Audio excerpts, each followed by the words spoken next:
হাড্ডাহাড্ডি লড়াই হতে চলেছে এই ৪২টা লোকসভা কেন্দ্রে।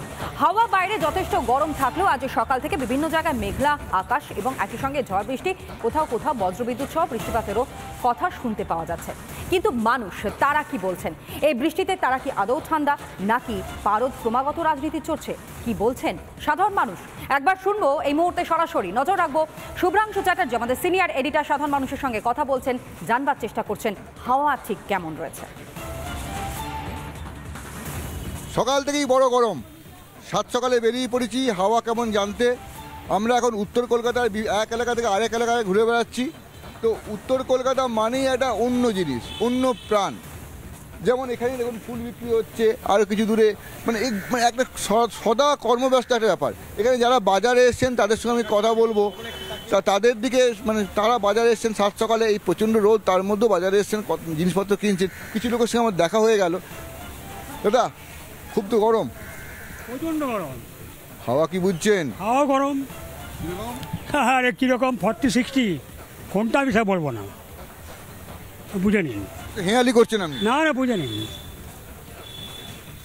বুঝে নিন। Either this side other that side. মানে 60 আর 40 ভাগ করা হয়ে গেছে, 6তে ভাগ হয়ে গেছে। এখন এদিকেও 60 হতে পারে, আবার কিছু কিছু জায়গা 70-30 হয়ে গেছে। হ্যাঁ, আমি জায়গার নাম বলবো না। ভয় পাচ্ছেন? কাকে ভয় পাচ্ছেন? ভয় পাবো কেন? 80 বছর বয়সে কেউ ভয় পায়? তাহলে বলছেন না কেন? বলবো না, এটা এখন ঠিক সেইভাবে তো লোকের মনস্থির হয়নি এখনো। মনস্থির হবে আরও 10 দিন পরে। 60-40 কী করে বলছেন? যেটুকু আমরা ঘুরে বেড়াই, মর্নিং ওয়াক করি, হাঁটি, চলি, চায়ের দোকানে বসি, আড্ডা মারি, তাতে অন্তত 10 জন, 20 জন, 25 জন লোক বসে। তাদের সঙ্গে বিভিন্ন রাজনৈতিক দলের বিভিন্ন লোক বসে, তারা পার্কেই বসে। সেখানে তৃণমূলের লোক আছে, বিজেপির লোক আছে, কংগ্রেসের লোক আছে, সিপিএমের লোক আছে, সব এক জায়গায় চাতে বসে। হেঁটে হেঁটে চাতে বসে এইবার নানান ধরনের তক্ক হয়। এই তক্ক এখান থেকে ধরে নিয়েছেন?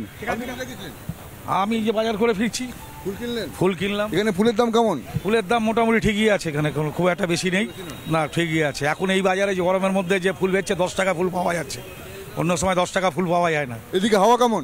হাওয়া ভালো। আপনাদের এখানে বিজেপি কে দাঁড়িয়েছে? বিজেপি দাঁড়িয়ে মনে হয় তাপস রায়। তৃণমূলের কে দাঁড়িয়েছে? সুদীপ বন্দ্যোপাধ্যায়। কংগ্রেসের কে দাঁড়িয়েছে? কংগ্রেসের নামটা এখনো পর্যন্ত যাই না আমি। প্রদীপ ভট্টাচার্য না? প্রদীপ ভট্টাচার্য। কংগ্রেসের নাম আপনি জানেন না? না, আমি জানি না, অতটা ছিলাম না তো। মানে মূলত বিজেপি আর তৃণমূল। বিজেপি তৃণমূলই তো হাওয়াটা ভালো। বিজেপি তৃণমূল হাওয়াটা ভালো। এই দুজনের মধ্যে কার হাওয়াটা বেশি ভালো? সেটা বুঝে নেন, যে রোলিং পার্টি সবসময় হাওয়া থাকবেই ভালো। আমি দমদমেরই বাসিন্দা। দমদম। এখানকার হাওয়া কেমন বলুন তো? এখানের হাওয়া বিগত দিনে তৃণমূলের মানে পূর্বে তো সিপিএমের হাওয়া ছিল, এখন প্রেজেন্ট তৃণমূলের হাওয়াই চলছে। তৃণমূলের হাওয়াই আছে এখানে। সুদীপ বন্দ্যোপাধ্যায় দাঁড়িয়েছে, ও আরামসে বেরিয়ে যাবে, এতে কোনো দ্বিধা নেই। বিজেপি কিছু করতে পারবে না? বিজেপি করবে, পিছিয়ে থাকবে। করবে না তা না, পিছিয়ে থাকবে। কন্টেস্ট লড়াই হবে না? লড়াই হবে না? হবে, লড়াই তো হবেই।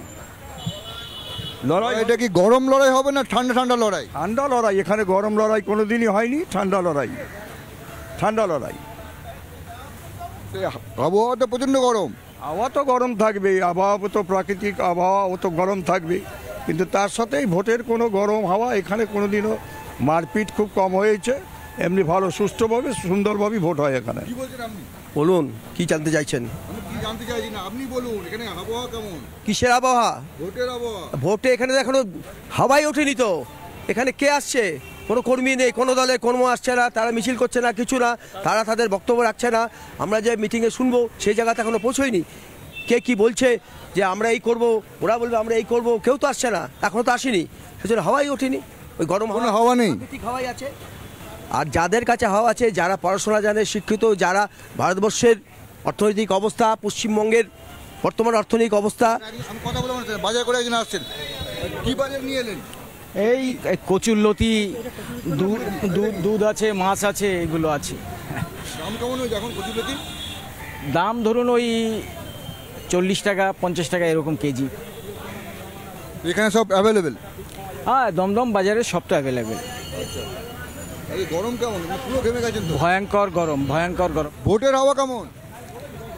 ভোট সম্পর্কে তো আমরা খবর রাখি না, খবর টবর দেখি, সব চোর চোর চোর।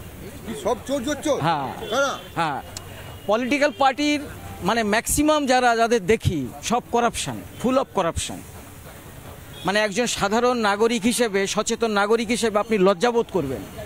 আমাদের দেশের যা এখন পরিস্থিতি, রাজনৈতিক পরিস্থিতি, আমি তো নিজে দেখে লজ্জাবোধ করি যে আগেকার রাজনীতি দেখেছি আর এখনকার রাজনীতি, হ্যাঁ, এগুলো তো দুঃখজনক, অত্যন্ত দুঃখজনক। একটা করাপশন হলে অন্যান্য যারা সেটাকে নিষেধ করবে, কেন করছো কি না, তা না, একজন আর একজনকে ডিফেন্ড করে। That is the tragedy. একজন সচেতন নাগরিক হিসেবে ভোট তো পরের কথা, আগে দেশ তবে না ভোট, আগে দেশ মানুষ তবে না ভোট। জওহরলাল নেহরু একটা কথা বলেছিল, who will live if India dies, যদি ইন্ডিয়াই মরে যায় বাঁচবে কে? তা আমাদের দেশের যা এখন অবস্থা হয়েছে, এতে আমরা ভবিষ্যতে সাধারণ নাগরিক বাঁচবে কিনা কোনো ঠিক নেই। বলছেন ইনি বলছেন অন্য কথা, এটা অন্য ধরনের কথা বললেন, যে কথাটা কিন্তু খুব মানে মারাত্মক বিপজ্জনক কথা বলছেন। যদি দেশ না বাঁচে ভোট কি হবে? বৃতসদ্য নাগরিক, একের পর এক কারাপশন নিয়ে উনি বৃতসদ্য। আমরা আরও অনেকের সঙ্গে কথা বলবো, আমাদের সঙ্গে যারা আছেন। আমাদের বাজার তো একের পর একজন আসছেন। আপনি বাজার করে আসছেন নাকি? গরম কেমন? গরম মোটামুটি ভালোই, এই সময় তো এরকম পড়েই। এই সময় তো ভোটের হাওয়া কেমন? ভোটের হার খুবই ভালো। ভোট যে যার মন এখন সাইলেন্ট রেখেছে, শুধু আপনারা বলছেন আমরা দেখছি, হ্যাঁ, কিন্তু যে যার আমরা মাইন্ড সেট করে রেখেছি। আপনারা যতই মানে বিভিন্ন লোক যতই কনভিন্স করার চেষ্টা করুক, মানুষ কিন্তু অলরেডি সে মেন্টালি সেট আপ। বুঝতে পেরেছেন?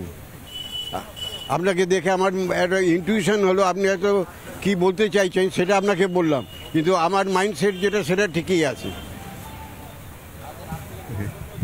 কে এগিয়ে এখানে? কে এগিয়ে? আপনাদের এখানে কে দাঁড়িয়েছে বলুন তো? এখানে আমাদের দাঁড়িয়েছে সুদীপ ব্যানার্জি, আর রায় ওই যে বড়নগরে ছিল তাপস রায়, আর কংগ্রেসের হ্যাঁ জানি আমি, আর কংগ্রেসের প্রদীপ ভট্টাচার্য। হ্যাঁ, প্রদীপ ভট্টাচার্য। হাওয়া কোন দিকে? হাওয়া কোন দিকে? হ্যাঁ, নিউট্রালি আমি বলবো, হাওয়া দুটো ইস্যু আছে, একটা হচ্ছে পশ্চিমবঙ্গের দুর্নীতি, আর একটা হচ্ছে সেন্ট্রালের বঞ্চনা। দুটোকে এখন প্যারালালি ব্যালেন্স করতে হবে।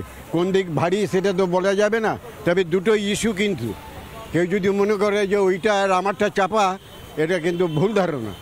তার ভেতরে কম বেশি পার্সেন্টেজের উপরে রেজাল্ট নির্ভর করবে। কি বললাম বুঝলেন? হ্যাঁ, দুটো ইস্যু নিয়ে কথা বলছেন, দুটোই মারাত্মক ইস্যু। আমরা একের পর একজনের কাছে যাব হাওয়া কেমন জানতে। তবে তার আগে আমরা অন্যান্য খবরে যাব। আমরা প্রতিদিন রাজ্যের প্রতিটি প্রান্ত করে জানাবো হাওয়া কেমন। সাধারণ মানুষের মধ্যে উৎসাহ উন্মাদনা এই লোকসভা নির্বাচনকে কেন্দ্র করে তা তো নজরে পড়লো সন্তু, কিন্তু বিষয়টা হচ্ছে যে ব্যাপক দুর্নীতির অভিযোগগুলো বর্তমানে শাসক দলের বিরুদ্ধে রয়েছে, তাতে প্রলেপ কোনোভাবে কি ফেলা সম্ভব?